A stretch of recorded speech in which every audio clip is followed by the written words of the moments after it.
Assalamualaikum warahmatullahi wabarakatuh. Selamat pagi anak-anak.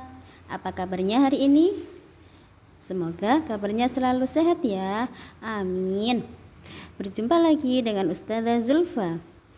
Ustazah Zulfa akan menemani kalian belajar sejarah kebudayaan Islam. Sebelum materi kita mulai, mari kita berdoa bersama. Kita awali pelajaran hari ini dengan bacaan basmalah. Bismillahirrahmanirrahim. Anak-anak, masih ingat tidak pelajaran minggu lalu? Pasti masih ingat kan ya? Minggu lalu kita belajar bagaimana perjuangan Nabi Muhammad SAW dalam berdakwah. Nah, sekarang kita akan belajar tentang ketabahan Nabi Muhammad dalam berdakwah. Apa saja sih rintangan-rintangan yang dilalui oleh Nabi Muhammad SAW selama berdakwah? Selama berdakwah, Nabi Muhammad banyak sekali mendapatkan rintangan dan ancaman. Salah satunya adalah ancaman dari paman Nabi Muhammad sendiri, yaitu Abu Lahab. Abu Lahab adalah paman Nabi yang selalu merintangi, mengancam, dan menentang dakwah Nabi. Pernah suatu hari ketika Nabi Muhammad sedang sholat, datanglah Abu Lahab meletakkan kotoran di atas punggung beliau. Abu Lahab terkenal sebagai orang yang paling gigih menentang dakwah Nabi. Begitu juga dengan istrinya. Ia sering meletakkan duri-duri di sepanjang jalan yang dilalui Nabi Muhammad. Hal itu dilakukan agar Nabi Muhammad merasa kesakitan kakinya apabila beliau melewati jalan tersebut di waktu fajar untuk sholat ke masjid. Tapi Nabi Muhammad dengan sabar menjalani cobaan itu. Nah, karena kejahatan Abu Lahab tersebut, Allah menurunkan surat Al-Lahab ayat 1-5.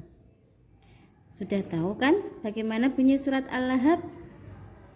Selanjutnya yang kedua adalah ketabahan Nabi Muhammad terhadap ancaman para penguasa Mekah. Penguasa Mekah ini tidak rela melihat Nabi Muhammad bertambah pengikutnya. Lalu mereka mengadakan pertemuan di Darun Nadwah. Mereka ini membicarakan bagaimana caranya untuk merintangi dakwah Nabi Muhammad. Kemudian para penguasa Mekah ini memutuskan bahwa untuk merintangi dakwah Nabi adalah dengan cara menyebarkan kebohongan Nabi Muhammad SAW agar orang-orang jangan sampai mengikuti dakwah dan menjauhkan diri dari Nabi Muhammad SAW. Tiga adalah ketabahan atas siksaan kaum kafir Quraisy. Kaum kafir Quraisy ini mempunyai banyak cara untuk menghalangi dakwah Nabi Muhammad.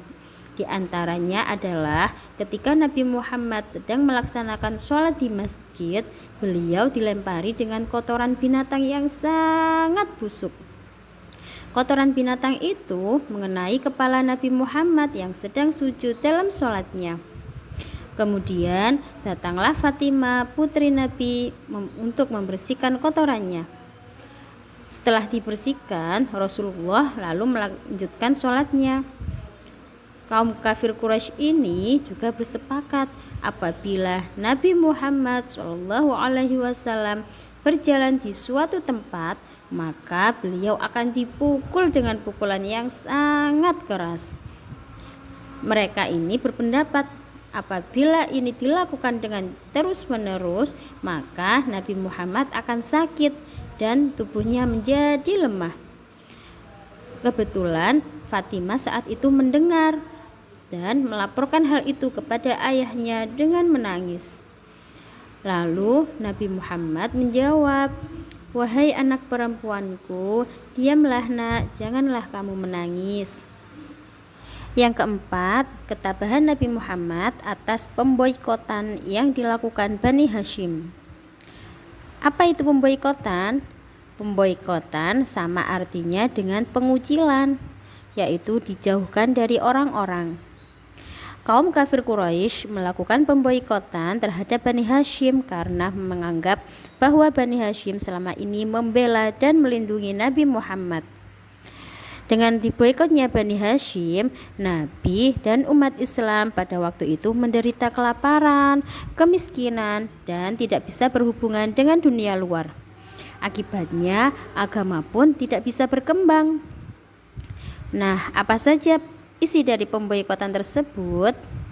Adapun isi pemboikotan itu adalah A. Tidak boleh melakukan jual beli dengan Bani Hashim, Bani Abdul Muthalib, dan umat Islam. B. Dilarang mengadakan perdamaian dengan keluarga Bani Hashim, Bani Abdul Muthalib, dan umat Islam, kecuali jika Nabi Muhammad mau menyerahkan diri. C. Tidak boleh mengadakan pernikahan dengan keluarga Bani Hashim, Bani Abdul Muthalib, dan umat Islam. D. Dilarang berbicara dan menjenguk orang sakit dari keluarga Bani Hashim, Bani Abdul Muthalib, dan umat Islam.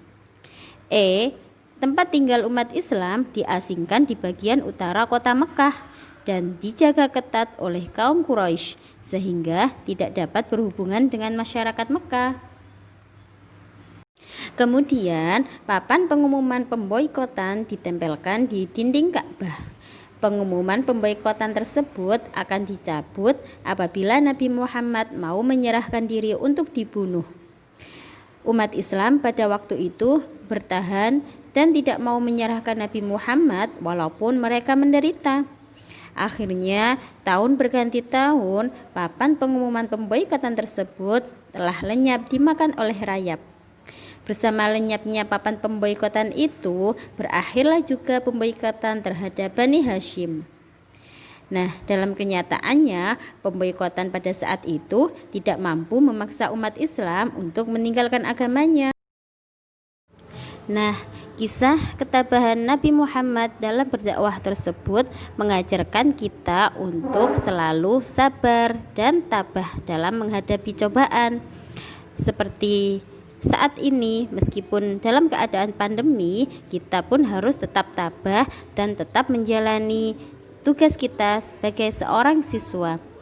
Semoga pandemi ini segera berakhir dan kita bisa bertemu tatap muka bersama. Amin. Ustazah akhiri, wassalamualaikum warahmatullahi wabarakatuh.